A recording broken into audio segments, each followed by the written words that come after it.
আগামী সোমবার বেলা 12টায় স্পিকার বিমান বন্দ্যোপাধ্যায়ের কাছে আমি আমার বিধায়ক পদ থেকে রিজাইন দেব। ভালো ফল পেয়েছিলেন 2021 সালের বিধানসভায়।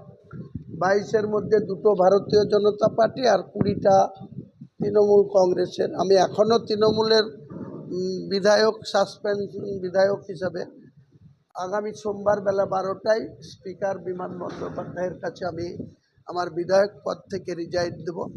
আগামী বুধবার আমি আমার আম জনতা পার্টির উন্নয়নের প্রতীকে যথাক্রমে 70 রেজিনগর এবং 74 নওদা কেন্দ্র থেকে 2টো সিট থেকে আমি মনোনয়ন সাবমিট করব। এছাড়াও আমাদের যারা বহরমপুরের প্রার্থী, ডোমকলের প্রার্থী, বেলডাঙ্গার প্রার্থী সৈয়ব আহমেদ কবির, রানীনগরের প্রার্থী ইয়াসির হায়দার এবং রঘুনাথগঞ্জের প্রার্থী ইমরান সোলাঙ্কি, মিমের প্রার্থী রাজ্য সভাপতি।